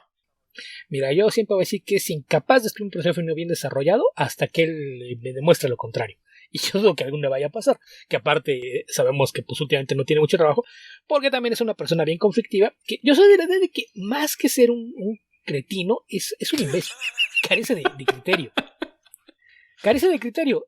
No sé, ¿no te tocó ver el pleito que se armó en Twitter hace, bueno, no sé qué tendrá, yo creo como 8 años, algo así, si no es que más, que se Pero peleó a en lo Twitter mejor no con le Ron gusta la Mars? sal con yodo, Beto, ¿no será por eso? No creo. No, se peleó con Ron Mars, pero Ron Mars trapeó con él. O sea, ¿cómo te puedes a discutir verbalmente con alguien que sí sabe escribir? Es así como que un ridículo, que aparte se dio por defender lo indefendible. Básicamente, se me hace que tiene un poquito más porque fue cuando apareció el Miles Morales, coincidió con que empezaron todos estos momentos en línea de lo que después se convirtió en el Comics Gate, de los que llamaban, ay, ¿por qué un Spider-Man negro? ¿Por qué tienen que hacer lo que quiere la izquierda? Y coincidió con que pues mucha gente se está quejando, ya le habían hecho esto con Perry White, se apellida White, ¿por qué pusieron un actor negro? Porque estaba Lawrence Fishburne se han anunciado para el papel de Man of Steel. Entonces, cuando empezaron a salir todos esos comentarios, Ron Mars puso un comentario de que había que ser muy estúpido y muy racista para hacer críticas con personajes que ni siquiera habías visto todavía en sus historias. Y de alguna forma, Lobdell se ofendió tanto. Él no había dicho nada. Y se ofendió tanto a nombre de sus fans, obviamente, porque es la clase de idiotas. No terminó de escribir el tweet. Dijo, es justo lo que estaba diciendo. No, salió a defenderlos, pero su intento de defensa fue, pues yo pienso que para decir que es racista quejarse de personajes que no nos gustan hace falta tener un tumor cerebral. Entonces, en ese momento yo me imagino que en ese momento me imagino a Ron Mars, él no usa manga corta, generalmente trae camisas polo, playeras, me imagino a Ron Mars sentándose frente a la computadora, tronándose los dedos, estirando los brazos frente al teclado y proceder a desmantelarlo y decirle, eres un imbécil, un tarado, un retrasado mental, carente de cerebro, criterio, lo que sea. Y de acto seguido Scott Lobdell borró su presencia en redes sociales. Desapareció de Twitter, desapareció de Instagram, desapareció de YouTube y después de una entrevista dijo que lamentablemente la forma en la que él se comportaba en redes sociales estaba teniendo un impacto negativo en su vida personal y profesional. Traducción, la gente se dio cuenta que era un cretino. Entonces borró toda su presencia en redes. Pero ese es el tema, que tiene una visión muy, muy superficial de cómo funcionan las cosas. Entonces acá todos los personajes femeninos tienen ese problema de que los ve como objetos sexuales y hace que los personajes femeninos se van a sí mismos como tales. Es para lo único que están ahí. Incluso en el caso del personaje principal, digo, cuando empieza la historia, Tree, que es la protagonista de la película, es un asco de persona. Y se encargan de demostrártelo en todas las cosas que tiene a lo largo de ese día, que es su cumpleaños además, y cómo se comporta con toda la gente a su alrededor. Y al punto de que cuando empieza una lista de quién podría querer matarla, decide desistir porque es una lista eterna. Todo el mundo, quien quiera que la conozca. Y su arco de personajes, que a partir de que la están matando logra cambiar, y cambia porque conoce a un hombre bueno. Entonces es la clase de optimismo de no sé cómo es que estás casado, no sé cómo puedes entender a una mujer cuando escribes esta clase de tarugadas sin darte cuenta de lo que estás haciendo y no pensar un poquito, tal vez desarrollar más las ideas. Pero en general la película es muy entretenida. O sea, yo creo que aquí también yo estaba inconscientemente buscando las pistas de, sí le escribió, no hay vuelta de hoja. Pero es muy entretenida. Visualmente el director hace un gran trabajo con muchas de las escenas. Insisto, casi no hay sangre, entonces incluso si tienen ese amigo que no le quiere entrar al horror porque les gusta la sangre, este puede ser un buen punto de entrada para adolescentes, por ejemplo, que están pensando que quieren empezar a ver cine de horror. A lo mejor esta es la clase de cosas que puede ser un buen inicio antes de ver slashers más en forma. Mira, sangrienta. en Secret Invasion descubrimos que el mensaje de los refugiados son terroristas probablemente no es bueno, no es lo que querías decir. Y en esta película el mensaje creo que es las mujeres son no valen nada a menos que estén a punto de matarla, que es el único momento en el que se dan cuenta que deben cambiar. No. El que la maten es algo circunstancial. Okay. Todas las mujeres son bobas y promiscuas. Algunas de ellas son extremadamente pedantes, pero si conoce un hombre bueno pueden enmendar el camino. Ese es el mensaje que da la película. Que vamos, el horror sí tiene este tema recurrente de reducir de repente a lo mejor un papel de víctima, pero en los años recientes ha cambiado con eso. Mientras más promiscua, más probable que la maten, Beto. Ajá. Son santurronas también las películas. Sí, no, pero aquí, insisto, la película es PG-13, entonces ni siquiera las ves como promiscuas, nada más te mencionan que son promiscuas. Es nada más como que, nomás para que sepas. Porque en realidad, insisto, la película es muy ligera en ese aspecto, por eso es PG-13. Porque realmente no se meten en muchas de las convenciones de género. Que aparte, esta idea de lo del loop temporal en una película de slashers, me parece una buena idea, porque si lo piensas bien, el cine de slashers en realidad es como una recurrencia de sucesos, nada más que no matan siempre a la misma persona. El asesino siempre hace lo mismo, pero mata a distintas personas. Se convierte en un asesino serial, no un asesino repetitivo, pero es una repetición de hechos. Beto, pero entonces, si matas a la misma persona, siempre técnicamente no eres asesino hasta que la matas, ¿no? No eres un asesino en serie ni repetitivo, porque estás volviendo atrás en el tiempo, no mataste a nadie todavía. Bueno, ahí sí te explico por qué sí caer en spoilers, no quiero ir para allá, pero vamos, a lo que me refiero es a que en las películas de tienes un asesino serial que está matando gente constantemente y es una repetición de cómo los mata, ¿no? Cambian las personas, pero las situaciones son las mismas. Como tú decías, los que tengan sexo son los que se van a morir, y no importa qué pareja sea, son intercambiables.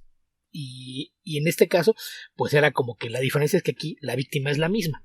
Entonces, eso se prestaba para explorar el tema del slasher desde un punto de vista meta. Claro está que pues el director, que es Christopher Landon, que es bastante bueno, obviamente él no es Wes Craven y no trabaja con la clase de guionistas que trabaja Wes Craven, trabaja con Scott Lobdell, y entonces la película no aprovecha muchas de esas cosas que estaban ahí.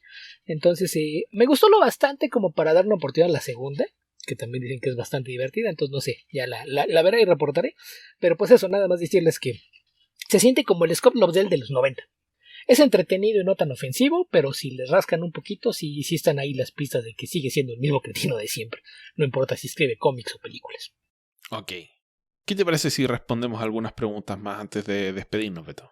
Me parece bien, sí, que le damos salida a algunas de las que quedaron de la semana pasada. Entonces, las tenía por aquí ya más o menos en orden. Tengo de Pedro Cordero en Twitter. Buenas tardes, Esteban y Beto. Los cómics han explorado con amplitud la existencia de especies de origen extraterrestre. O sea, Superman es kryptoniano. Ahora con la noticia de que en el Congreso estadounidense aceptaron el testimonio de exmilitares sobre tecnología y restos no humanos, ¿creen que se refrescará el tema en beneficio de mejores historias? ¿Qué cómics recomiendan cuyo tema sea el punto de vista extraterrestre sobre el estilo de vida humano? ¿Los alienígenas también leerán cómics? Saludos desde Chiapas, México. A ver. No creo que necesite un refresco esta temática, porque creo que es lo suficientemente recurrente como para decir que nunca se ha ido, como acaba de decir Beto, y no me parece que sea algo que no existe en estos momentos. De hecho, hay una serie que tú comentaste, el cómic, hace un tiempo. Creo que lo publica Dark Horse y la serie la protagonizaba... se me olvidó cómo se llama el actor el de Firefly, el piloto. Estás hablando de Resident Alien. Esa misma. Que tiene un cómic, el cómic es bastante bueno, y una serie de televisión con Alan Tudyk, que era el personaje de Wally. Ahí tienes una perspectiva de un alien en la Tierra. También obviamente ¿cómo se llama? La de los que eran detectives, Alienation. Alienation, que también era muy en ese estilo de integrar extraterrestres a la vida. Que en realidad yo creo que esto tampoco va a inspirar mejores historias, porque de entrada, si el testimonio en el Congreso no tiene una mejor historia, no creo que además inspirar mejores historias. Hay una cosa que a mí me ha un poco desesperado de esta noticia, Beto. Bueno, como saben, tengo un compañero de trabajo que suele tomar estas cosas por cualquier lado, y que alguien haga una declaración en el Congreso no significa que lo que diga sea cierto. Tampoco significa que está mintiendo. Significa que lo cree o lo piensa y lo dijo. Mira, ¿me vas a decir que un militar estadounidense no sabe lo que dice? ¿O me vas a decir que un militar estadounidense está mintiendo? Nunca veo que me pasara ninguna de esas cosas. Aquí hay un precepto muy claro que puedes tomar de Carl Sagan.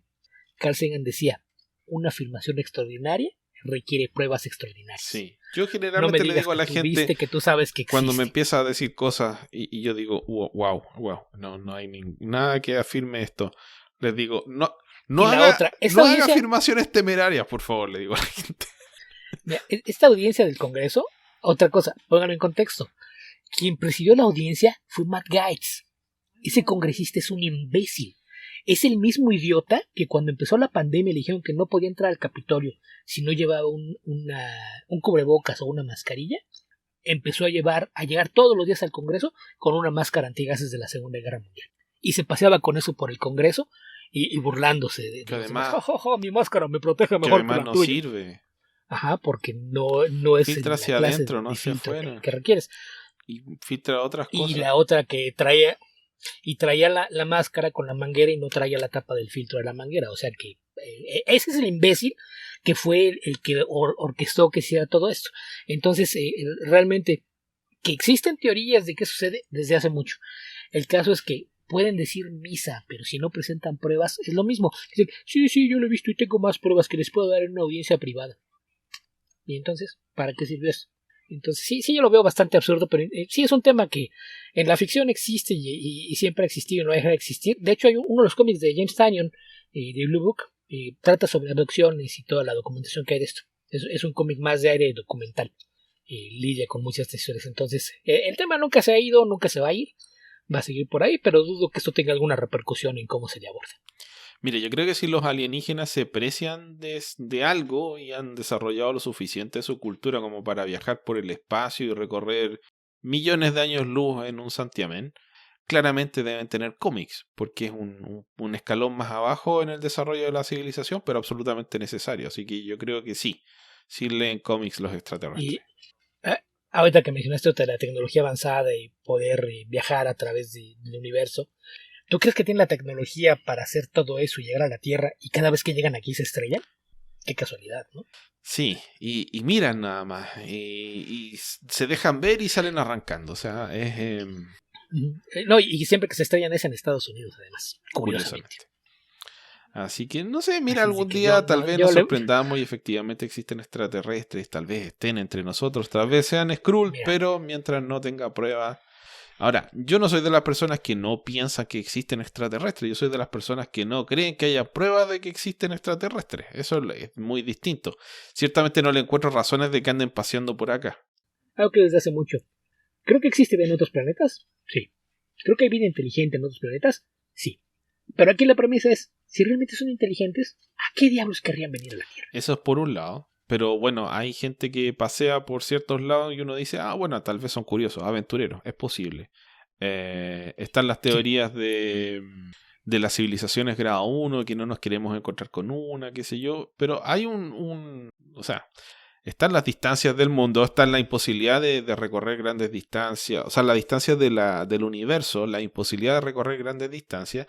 Y la asincronía del desarrollo de las civilizaciones. Puede ser que una civilización se desarrolló hace 1.000 millones de años. La Tierra lleva, se supone, 5.000 millones de años. 1.000 millones de años y tal vez se extinguió y no quedaron evidencia. ¿Y cómo nos vamos a encontrar con una civilización que es anterior a los dinosaurios? Por ejemplo. Sí, pero pues eso. Piensen con nuestro ibris. Sí, con nuestro ibris. Nosotros que estamos medianamente seguros de acuerdo a la ciencia de que nuestra raza existe por alrededor de 1 millón de años en la Tierra, un planeta que tiene 4.500 millones de años, de los cuales tenemos una historia relativamente conocida de alrededor de, ¿cuánto, Beto? 10.000, 15.000 años. Es todo lo que sabemos, por decirlo entre comillas, a ciencia cierta. Y de un universo que tiene, de acuerdo a las teorías, 17.000 millones de años, que sabemos menos que un grano de arena en la playa de lo que ha ocurrido en la historia. Entonces no da para andar haciendo grandes conclusiones ni estar seguro de muchas cosas. Sí. Y también acuérdate que está la teoría de que los platillos voladores no son extraterrestres, sino humanos del futuro, y que son máquinas del tiempo. Sí, o tal vez estén atrapados en la quinta dimensión dentro de un hoyo negro para hacer que su hija descubra la forma de llevarnos a otro planeta cuando el calentamiento global destruye la Tierra. Mira, la idea de que sean humanos del futuro tiene más sentido con que sean la clase de idiotas que chocan el coche cuando lo sacan a pasear. Tal vez están curados, tal vez el viaje en el tiempo están tan borrachos, como dicen, en pedo. No, eso en peda. ¿Cómo le dicen ustedes? ¿Estar borracho? Se me olvidó. Estar pedo. Se usa como adjetivo. Bueno, tal vez sea tan común el viaje en el tiempo que los adolescentes del futuro salen a carretear, a pasarlo bien y tienen accidentes en Roswell. Ya tengo mi licencia para máquina del tiempo, papá, ¿me prestas la nave? Ups, la choqué. Algo así. ¿Por qué no? ¿Qué otra pregunta tenemos por ahí, Beto? Ricardo Pérez, ya pasando a YouTube. Hola caballeros, un abrazo a ambos. ¿Cómo que se dio el auge de los 90 en las tarjetas de superhéroes? Fleer, Ultra, Skybox, etc. ¿Y cómo o por qué bajó el furor? ¿Cómo por qué? Pues se dio el boom del coleccionismo, ¿no? Que tuvo mucho que ver de repente con la atención mediática por la muerte de Superman, y que de repente todo el mundo vio a los cómics como algo que podía generar dinero, la burbuja de los especuladores y el coleccionismo, y dijeron, pues las tarjetas coleccionables entran ahí mismo, y en buena medida se dio por eso mismo, ¿no? Que había las tarjetas coleccionables. Todas estas series tenían las tarjetas replicar el modelo que existía respecto de las tarjetas de los jugadores de béisbol, etcétera. Pero es lo mismo, porque lo vieron como una posibilidad de inversión en coleccionables, y de ahí se dio este boom. Y cuando se dieron cuenta de que pues realmente eran muy pocas las que con el tiempo valían dinero, lo mismo que pasa con los cómics, pues los especuladores se fueron y entre los fans bajó. Aparte acá, al menos en México, pues coincidió que empezaba justamente a reventar esa burbuja cuando se dio acá la crisis, el llamado error de diciembre en 1994, cuando nuestra moneda se devaluó y empezó a valer la tercera parte de lo que valía, y pues seguramente eso hizo que mucha gente, que fue lo que me pasó a mí, yo dejé de comprar tarjetas en ese momento. Dije, ok, hay que ajustar el presupuesto, pues de entrada todo lo que no son cosas para leer se va. Entonces pues sí, una serie de circunstancias, pero mayormente es eso, coleccionable que se colgó un poquito de este boom de la especulación a inicios de los 90, y que pues cuando cesó, pues eso ubicó también a los coleccionables secundarios. Sí. Los nuevos guerreros de Marvel, ¿qué historias recomiendan? Compré los 3 primeros recopilados y me gustaron. Yo no he leído nada de pero eso. ¿Los 3 primeros recopilados de qué? Supongo que se refiere a los New Warriors. Pero los 3 primeros recopilados de qué o ¿De cuál cuándo? de todas las series dices tú, Beto? Yo imagino que estará hablando de Si es del original. Sí. Del original no sé cuántos tomos haya. Yo tengo el Omnibus que tiene los primeros 27, por eso más de 100 números de esos New Warriors. Sí, algo así. Que al menos toda la etapa de Fabián Nicieza es muy buena. Los primeros son tan buenos que hasta con Mark Bagley funcionan. Los primeros 25. Después de Mark Bagley llega Derek Robertson, incluso rediseña algunos personajes, y la serie se mantiene bastante bien. Ya más adelante empieza un poquito a perder fuerza y cambios de personajes y demás. Se va Fabián Nicieza, llega alguien más, y ahí sí es cuando se pierde. Pero todo lo que hizo Fabián Nicieza con los New Warriors es muy bueno. Y con historias más recientes, y no sé qué podría recomendar que no esté ligado a alguna cosa, porque mucha gente dice, ¡ay, Civil War! Porque pues ya sabemos que tiene que ver con un incidente de los New Warriors, lo que empieza con Civil War, pero no me parece que sea una historia particularmente buena. Entonces, pues yo te recomendé primero que le echaras un vistazo a todo lo que hizo Nicieza con ellos. Que aparte por ahí me tocó que Tom DeFalco dice que se sigue sintiendo ofendido porque él tenía planes para usar a los New Warriors. Y él fue el que los introdujo durante Acts of Vengeance. Cuando él escribe a Thor, aparece el número de Thor y dice que él tenía planes, y que de repente, sin que él supera, Fabián Nicieza fue y presentó una propuesta. Los escritores le dijeron que sí, dijeron a Falco, vas a usar a tus personajes. ¿Qué? ¿Por qué? Dice, pero pues era tan bueno que ni modo de quejarme. Así es de que pues eso es lo que yo recomendaría de entrada. Ya de ahí, si le agarras cariño a los personajes, pues podríamos ver más a futuro, pero no sé realmente cuáles 3 tomos son los que compraste. A lo mejor con más detalles de esos podemos ver por dónde atacarlo, porque he tenido varias series, incluso una miniserie bastante cortita que estaba hecha en un estilo como de animación, y en la que los veían como si fueran estrellas de un reality de televisión, que era bastante divertida, pero en un tono muy muy distinto al anterior. Entonces, no sé, hay buenas historias de los New Warriors, pero sí sería interesante saber exactamente qué es lo que has leído de ellos antes de ver por dónde recomendaría más cosas. Ok, y siguiente pregunta. Después dice, ¿hay recopilados de Karmatron? No lo sé. Este es un cómic independiente mexicano.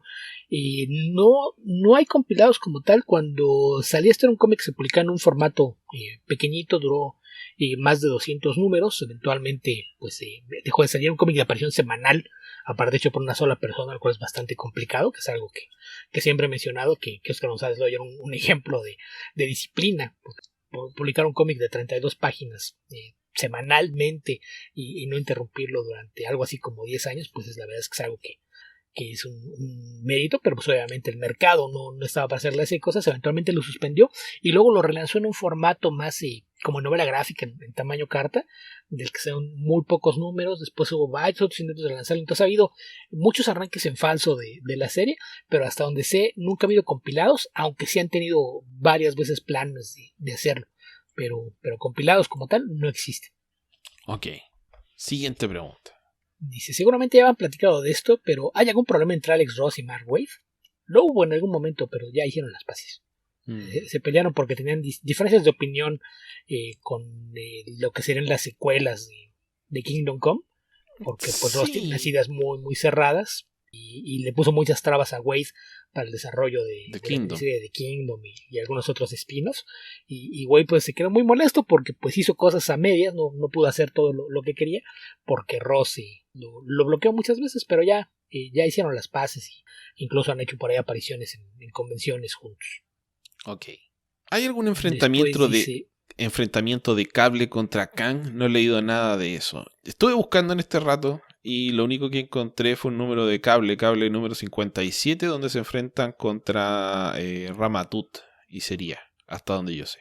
Ya, no más fácil. Sí, que aquí el tema es que había que recordar que generalmente hay personajes que en Marvel los manejan dentro de ciertas áreas, ¿no? Entonces Cable cae dentro de la oficina de los mutantes y Kang generalmente está con el tema de los Avengers. Entonces ahí es necesario pedir autorización para utilizar personas intercambiables, y esa es la razón por la que no sueles ver esa clase de cosas. Probablemente quisieron usar a Kang y dijeron, no se puede, pero si quieren pueden usar a Ramiro. Después dice, en base a una pregunta del programa pasado de Superman, ¿hay dos Lois Lane en DC? Una de los New 52 y otra pre-Flashpoint. En un momento sí, no estoy seguro de si ahora hay dos. Según yo, después de Rebirth corrigieron eso y ya quedó solamente una. No estoy muy seguro de cómo funcionó, pero sí, por un tiempo, cuando reapareció el Superman post-crisis, por decir de algún modo, junto con su esposa, por un tiempo hubo dos Lois Lane, pero cuando partió Rebirth ya no. Entonces no estoy muy seguro cómo lo resolvieron. O sea, porque la otra vez comentamos, no me acuerdo si también se fusionan Lois con Lois. Tiendo a pensar que sí, porque ahora tú ves la historia de Superman y Lois es la mamá de Jonathan. Entonces, en teoría sí tendrían que haberse fusionado, porque la otra versión de Lois no la vi más. Sí, es lo más probable. Así que o se fusionó o salió a pasear por ahí y nunca más volvió. Fue a comprar cigarrillo a la esquina. Después, ¿se leyeron el crossover de Mujer Maravilla y Conan? No, tampoco. Y última pregunta de Ricardo, yo creo que también la última pregunta de este episodio, dice: ¿por qué a Kyle Rayner no le afectaba la debilidad del color amarillo? ¿Alguna vez se explicó? Sí, en su momento se supone que es un anillo puro que le hace Ganthet después de la destrucción de la batería, y el anillo no tiene la impureza que era lo que provocaba esa debilidad al color amarillo. Era un anillo más puro sacado del core de los restos de la batería, y el cual pues por eso no tenía esa debilidad que después de partida no tenía que recargarlo en esa época. Era una de las gracias del anillo de Kyle Rayner. Sí, así de que pues eso, sí se explicó desde un principio. Uh-huh. Sí, no, yo todavía me acuerdo, Beto, y me da rabia estos anillos que se descargan o que se les empieza a agotar la energía. No son pilas. No se supone que sean pilas, pero bueno, está bien. Sí. Así funciona, así es. Y también, Beto, cuando una pila está al 100%, ¿qué pasa si la pila está después al 200%? ¿Funcionan más fuertes las cosas o funcionan por más tiempo? No creo que funcione así, Esteban. No puedes tener la batería al más del 100% de su capacidad. Eso mismo pienso yo, Beto, así que no sé para qué sirven los linternas índigo.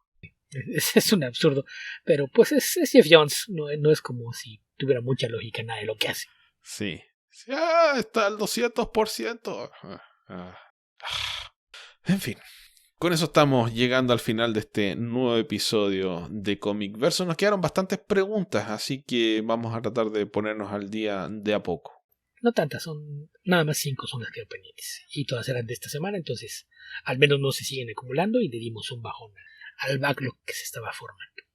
Cierto que sacamos, pero parece que no quedó casi nada por ahí perdido. Son 5, son una de Fonter Pinto y 4 que dejó Alberto Palomo en YouTube. Ok, démosle a la de Fonter Pinto, Beto, para cerrar las preguntas pendientes en Discord. Ok, la de Fonter Pinto dice... ¿Creen que la industria del manga sea más tolerante que la del cómic con autores que cometen actos ilegales o tienen actitudes socialmente no aceptables? Por ejemplo, como el caso del mangaka Nobuhiro Watsuki, creador de Rurouni Kenshin, arrestado por pedofilia y el cual recibió el apoyo de varios mangakas, entre ellos el creador de Naruto, y cuyo manga Panini actualmente publica en México. Yo no recuerdo que haya sido... A ver, es que el tema, cuando dice arrestado por pedofilia... Yo entiendo que él solamente tenía posesión de material fotográfico de pedofilia, no que haya tenido relaciones sexuales con menores de edad, lo cual una cosa ya es bastante mala, pero la otra es aún peor. No sé si será más aceptado, la verdad. No creo. Creo que Nobuhiro Watsuki ha tenido un rechazo bastante amplio. De hecho, ha habido hasta campañas para que la serie... De hecho, Rurouni Kenshin se volvió... se hizo un remake que ahora está en Crunchyroll. Se han hecho campañas para que la gente no lo vea. El tema tal vez es que hay mucha gente que desconoce este tema en respecto de Watsuki. Y no olvides también que existe una razón por la que los otakus tienen esa fama. Que hay que recordar que otaku no es equivalente a fan. Otaku es fan from hell. Y generalmente son la clase de personas que son un poquito como los fans de Juego de Tronos, que nada más están pensando en que no les importa nada ni la salud del autor mientras ellos sigan teniendo sus historias. Entonces ese también es un tema. No es que haya más tolerancia, es que hay un sector del fandom al que simplemente le vale. Mientras tengan historias no les importa lo que pase detrás de él. Sí, y otra cosa es que también los autores de manga son dueños de sus propiedades, de sus personajes. Entonces, si Nobuhiro Watsuki quiere sacar un manga con todo el dinero que ha hecho, quiere sacar un manga de Rurouni Kenshin y la gente se lo quiere comprar, lo puede hacer. No es como que él le tenga que pedir permiso a Marvel o a DC para hacer una serie y nadie le va a dar trabajo. El tipo es exitoso en términos de mangaka. Muchos de estos mangakas, que es la parte muy positiva que tiene, una de las tantas partes muy positivas que tiene el manga, se traduce en que los réditos económicos van a dar a los autores. El que se hace rico es Akira Toriyama.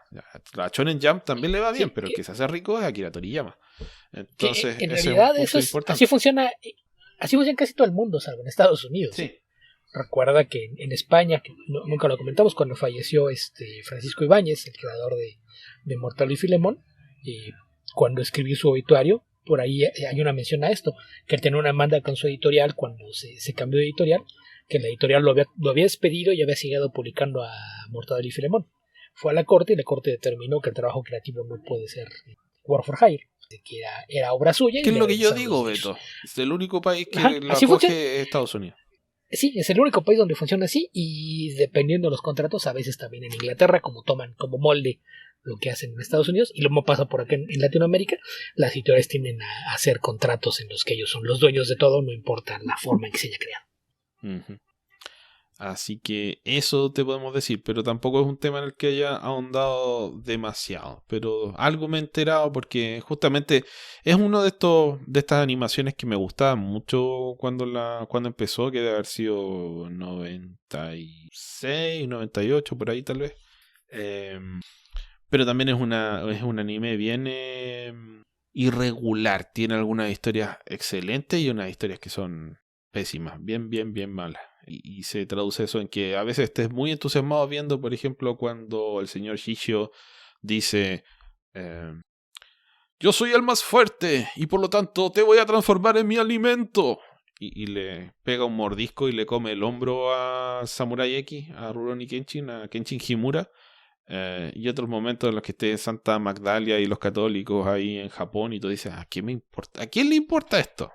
Sí, pero el tema es ese, que como ya mencionaste, no incurrió en actos de pedofilia, nada más tenía posesión de pornografía infantil, que es el término correcto de lo que pasó. No incurrió en actos pedófilos, nada más era posesión de pornografía infantil y sí fue detenido, pero pues es un delito dentro de esta clase de delitos sexuales, digamos que menor, y esa fue la razón por la que se canceló tanto la serie de manga como la serie de anime que estaba, y no tiene participación directa en lo que se está haciendo ahora, pero pues como ya mencionó Esteban, sí tiene beneficios económicos, pero ahí sí, el tema de la tolerancia, pues insisto, tiene más que ver con distintos sectores del fandom, ¿no? Porque sí hubo un abierto rechazo a mucho de esto a raíz de su arresto, pero pues no es algo que se dé de forma tan general. Ok, Beto. Ahora sí, vamos a ponerle final a este episodio de Comic Verso, ya con menos preguntas pendientes para la próxima edición. Sí, nada más un pequeño bloque de Alberto Palomo que nos las dejó apenas el día de ayer. Estamos grabando esto el lunes 7 de agosto. Entonces, pues sí, las guardaremos una semana, pero pues ya serán de las primeras que salgan la próxima semana. Con esto nos comenzamos a despedir. Recuerden que nos pueden encontrar en www.comicverso.org. Ahí también pueden encontrar los links disponibles a todos nuestros otros sitios, nuestro Twitter, nuestro Facebook, etcétera, todas las plataformas donde nos pueden encontrar. Recuerden que a Beto lo pueden encontrar en X como... no sé, Esteban, yo sigo usando twitter.com porque lo uso en mi computadora de escritorio. Ahí soy Albion2112. Y a mí me pueden encontrar como Epedreros. Y por supuesto nuestro Patreon, que le estamos tratando de dar un impulso. Recuerden que si quieren unirse a nuestro Patreon y escuchar... no quiero prometer fecha, pero voy a tratar de hacer un comentario de Flash dentro de esta semana. Si quieren escuchar nuestros minisodios, deben unirse en la categoría de superhéroes, que son $5 o más. Cambiamos la forma de cobro. A partir de ahora, el cobro de las personas que ingresen al Patreon por primera vez va a ser la fecha del ingreso. Y a partir del mes siguiente se les va a cobrar en esa misma fecha. Así que si solo quieren que se les cobre un mes, tienen que eliminar la suscripción antes de que se cumpla el mismo día del mes siguiente. Y el resto de las personas siguen tal cual. Les cobran el primer día de cada mes. Literalmente, en lugar de que se les cobre el primer día de cada mes, todos los nuevos, y se les cobrará en el aniversario de la fecha en que ingresaron. Así es. Que es más justo porque también podían inscribirse, descargar todo, no pagar nada y salirse. Sí, esto evita que así sea, porque ya en cuanto ingresan pagan su primer mes y esto tiene que ser renovado al momento de cumplirse sus 30 días. Así es. Beto, ¿dónde más te puede encontrar la gente? Pues soy parte supuestamente regular del poderoso podcast Comicase, que en este momento sigue en paro, ese paro veraniego que hace cada año. Además soy colaborador frecuente del podcast de Archivos Temporales, que reemplazó a la ciencia ficción, conducido por nuestro buen amigo Héctor McCoy. Y además de eso, pues tengo un blog donde escribo sobre cómics, libros, series de televisión y películas que encuentran en nogueralasdeseades.blogspot.com, además de una página de Patreon que está en patreon.com/guía ficcionauta, todo de corrido, ficcionauta con X, donde además de acceso anticipado a esas mismas reseñas de entretenimiento, hay algunos textos exclusivos para la plataforma, más o menos alrededor de los mismos temas, y estoy por empezar a publicar también traducciones de artículos y entrevistas de revistas viejas que ya no se consiguen. Muy bien. Y por último, si quieren unirse a nuestro Discord y participar de la comunidad un tanto tranquila, pero que de vez en cuando comenta algunas cosas, pueden hacerlo ingresando a bit.ly/discordcv, discordcv todo con mayúscula. Habitantes del futuro. Y un último anuncio, Esteban, espera, lo estaba olvidando. Hace algún tiempo alguien nos sugirió que hiciéramos un playlist con las canciones que habíamos usado en el podcast. Y finalmente encontré el archivo del listado que había hecho. Me tuve que pelear con algunas en las que Esteban me dio títulos equivocados, pero ya revisé las canciones de los primeros 106 episodios. Hay 103 canciones disponibles en una nueva lista que ya compartí en el Discord. Si entran al canal de música, por ahí está ya el enlace al playlist que se llama Cancionero Comic Verso. También si lo buscan así en Spotify, seguramente así lo podrán encontrar. Y de todos modos lo vamos a poner también en nuestras redes sociales el enlace para que si les interesa pues tener acceso a la música que hemos puesto a lo largo de los 12 años de existencia de este podcast, pues puedan visitarla por allá en el Cancionero Comic Verso. Sí, yo creo que son bastante más de 100, Beto, pero debe andar por ahí porque hay varias que se repitieron. Creo que Matas de Lucibel la puse como 3 veces. Bueno, hasta llevo la lista, que es hasta el episodio 106. Estaba Matas 2 veces, estaba Crimen de Gustavo Cerati 2 veces y Ashes to Ashes de Fate No More 2 veces. Creo que esa la pusiste tú y la puse yo. Crimen, si la pusimos una y una. Sí, Crimen creo que la puse Crimen yo fuiste tú las 2 veces. Sí. Y Matas fuiste tú las 2 veces. Sí, la otra compartimos. No sé, seguramente más adelante hay algunos otros repetidos, pero son los que tienen la lista. Entonces ya será cosa de que lo vaya revisando, pero por lo pronto hay 103 canciones en la lista porque hay, me parece que 4 que no están en Spotify. Hay un par que no están las versiones que pusimos en el episodio, pero puse versiones similares. Y hay alguna más por ahí que... hay una que nomás no encontré nada, una Beverly June Cherry Pie, nomás no encontré nada por ninguna parte. Ok. Habitantes del futuro, donde sea que estén y cualquiera que sea el momento en el que estén escuchando este podcast, que tengan ustedes muy buenos días, muy buenas tardes o muy buenas noches. Cuídense mucho.